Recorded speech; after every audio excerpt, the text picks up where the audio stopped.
Hello everyone, it's Andre here again. My rating is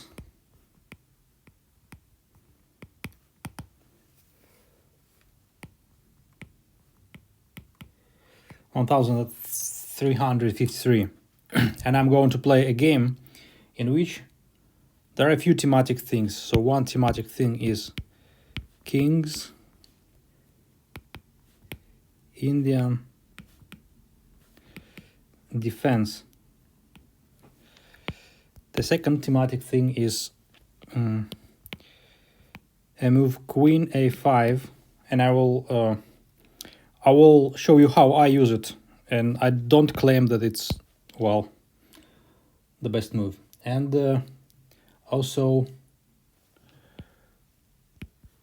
Rook-Queen. I would call it Rook-Queen alignment, and how you can use it or how it can cause problems.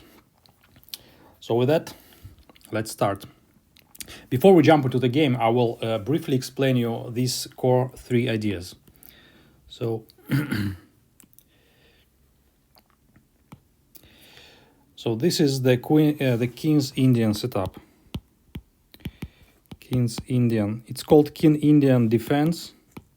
Or sometimes, if you're playing white, sometimes you can go for a King's Indian attack, which is very similar. So the idea here is that for the black here, you can see that this is the pretty usual setup for King's Indian. Basically, what you're going to do here is you put the bishop over here, and your bishop is basically controlling everything, and sometimes it can capture that rook in the corner, right? The other thing that's happening is that you give up the center. So basically, all of these are controlled by white. But why you are doing that is because you castle very quickly, very early, and then after that you strike at the center and try to break the center up. So basically, that's the idea. And it's not so easy for white to get you here, because this square is controlled. This square is also controlled. This square. So basically, it's a pretty solid opening that I play virtually every time. For whatever white does, you can do these things, and you get a pretty solid setup. And after that, usually, one thing to notice is that it's rather it creates open games with open center. So as you will see, most probably all of these get eliminated, and you've got all of these open lines. You can it's pretty wild sometimes, and allows, I would say, a lot of freedom. So that's King's Indian defense. The second theme here is the King a5 move. So King a5, you play as black, and you put your queen here.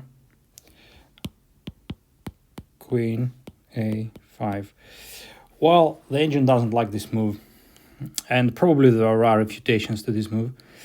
But how I use it is there are very obvious ideas. So one idea is you are pinning the knight, right? So this knight, for example, this knight cannot protect this square, so you're already looking at this square with your knight.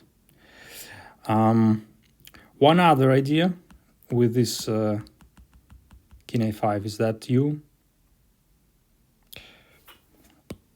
can go here.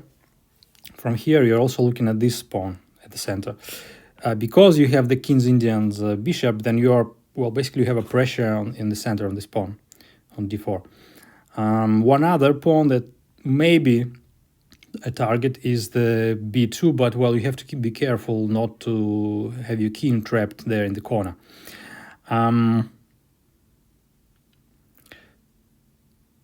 So basically all of these pawns can be targets when you play Queen a5, and And well, basically, yes, this is, in short, this is my idea why I play queen a5 sometimes. And yeah, I mean, if you get attacked, then you can always retreat your queen somewhere. Let me change the color. You can, well, put your queen somewhere, for example, somewhere like here, sometimes even here or here. But I would say this c7 square is pretty normal. Well, in my setup as I play, I'm not claiming this is the best way to play. So this was the queen a5 idea. And now the last idea here is rook versus queen. Well, I would say alignment. What you see here is that there is clear alignment here, and also there's clear alignment here. These are both examples of how you can utilize some sort of pins or discovered attacks, all sort of that stuff, when you align your rook against your opponent's queen. I would say that's pretty obvious when you say it like this, but in the game it sometimes may not be as obvious, and may not be as obvious what you can do with that. So with all of this, let's jump into the game.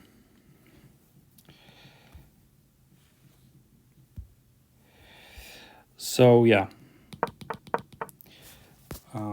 so this is this game I wanted to. No, this is, well, 1 second, it's another one. Let me just quickly, sorry about that. Yeah, this is the game I wanted to talk about. This is the game I played today. So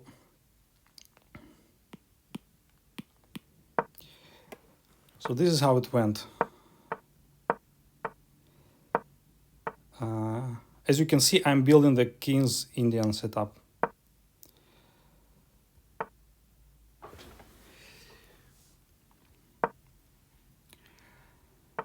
Yeah, and here you can see I'm aligning already my queen on the king with this queen a5 move, which, well, the engine doesn't like very much, because, yeah, I mean, if you are a decent player, you're probably going to find a very strong moves against my move.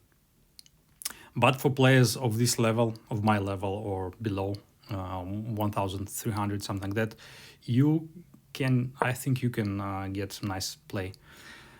Here, for example, I'm already lining up on the central pawn, on the d4 pawn, with my queen and my bishop, which is, well, at this point it's blocked by my knight. He's protecting that pawn, the central pawn, and I'm going for this b2 pawn. Once again, the engine might not like it. There are better moves, apparently. Yeah, and I was always also attacking the knight there as well. So I retreat, and basically I didn't spend any time. I didn't lose any tempos, because his bishop went back and forth and my queen back and forth, but I win the pawn over there, right? So one thing to mention here is that my opponent's knight is probably misplaced on g3. Usually you want your knight on f3, so it protects the h2 pawn. But I mean, my opponent went for this. Probably he knows some lines with this, I don't know. Once again, the opponent is lining up on my queen. Here's I'm retreating. So basically I achieved, I believe, a very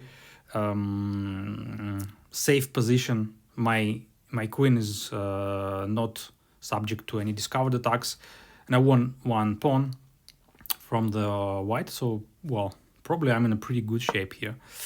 He's going for normal development. Here I was thinking whether to castle early, or maybe to try and push the h-pawn and attack the king side. So this is why I'm still open to the idea of castling here. Maybe if you go into castle, then you don't want to push the pawn well, it's arguable. Yeah, and he's trying to block that and protect his king side, which I usually do it as well in these situations. Well, the engine doesn't like it here. Here my idea is very clear. I'm trying to exchange my knight for my opponent's dark squared bishop. Yeah, my opponent didn't want that. And here, once again, all of these are sort of thematic for this King's Indian setup and also for this Queen A5, where you can already see that my bishop is looking directly at the center and my queen supports it. So we are attacking twice the D4 pawn, the central pawn. And my opponent needs to deal somehow with that. Yeah, my opponent dealt this way. I just moved my queen and keep attacking the center. He does this. Yeah, I decided I just want to go and capture the pawn and with my queen rather than my bishop, because otherwise my queen stays and is subject to discovered attacks, right? So if my queen is here and the opponent moves the knight, then well, I might get into trouble. Right, my opponent exchanged the pieces here. And yeah, I get a tempo on the queen here. He attacks my bishop. I have to retreat. I don't like to put the bishop on d7 here, because then I cannot develop my knight on d7.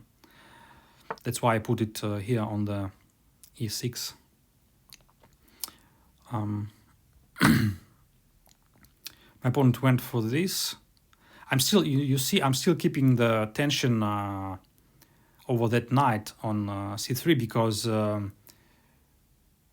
my bishop is looking at the knight, and it x-rays the knight and looks at the rook on the a1. Yeah, my opponent removes the rook from the corner so that it's not subject to, well, my bishop taking it. Here, well, yeah, once again, this happens. I do it, my opponents do it. He just hand the knight over there. He forgot about the knight, and well, the problem once again, the knight is misplaced because it wants to be on f3, well, most often. And also when you move the f pawn, then then all of these bad things may happen to you. First, you're not protecting the knight here, obviously, and the second is then your king is exposed to checks over that diagonal. So yeah, here's obviously I'm winning already, but that's, well, unfortunately, because my opponent just missed that simple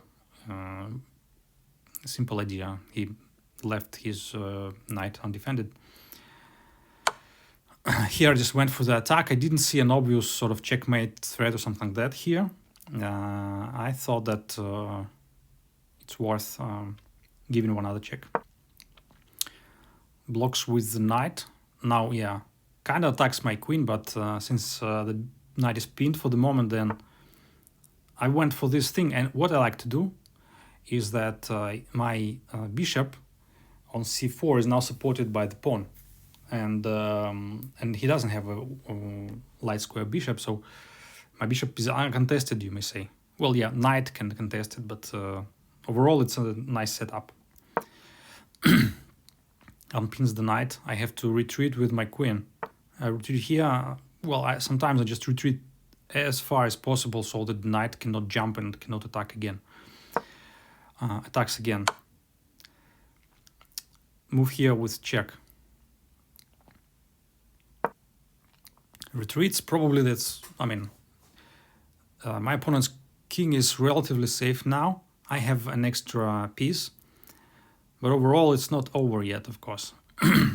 But I was already thinking, yeah, I have a nice advantage. I was thinking maybe I should exchange as much as possible, sort of to move closer to the end game. And yeah, just bring my knight closer. I wanted to exchange my knight maybe here on the diagonal where the dark squared bishop is. Here he wants to undermine the structure. I like to support it this way. He takes, I take. And yeah, and now once again my bishop is uncontested here. Just sits here and kind of creates problems for the rooks to, like, I mean, all of these B and C files are blocked by my bishop and the pawn. This I don't get. Maybe my opponent didn't want to do any exchanges. And here's a thematic thing which I talked about, which is I am aligning my rook towards my opponent's queen. However, one thing I didn't realize is that my queen is also allied with the opponent's rook. And in a couple moves, you can see what can happen. Here, my idea was I will jump my knight and we'll try to exchange as many pieces as possible on d3 square. And here you can pause the video and find the good move for white.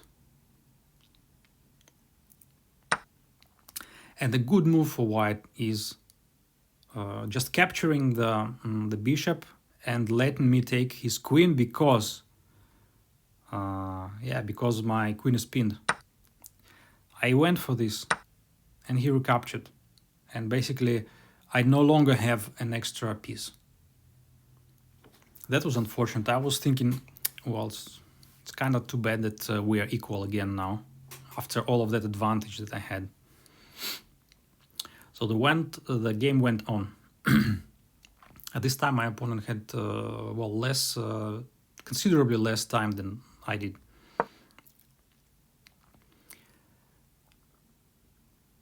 Attacking my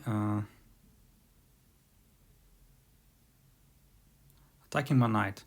My idea was to try and keep once again keep a piece there supported by my pawn, so that kind of blocks my opponent's rooks. And here my idea was to do the same thing with my bishop. So if I am able to support my bishop with the c pawn, then it's sort of a nice centralized piece which is supported by a pawn. Yeah, and I achieved this here, and I realized that I'm probably losing a pawn when he captures my knight, but still I get that supported centralized bishop, which is what happened, and he recaptured. And basically what we have now is that we have a pretty similar material, but one important thing is that I have this nice passed pawn on the c file.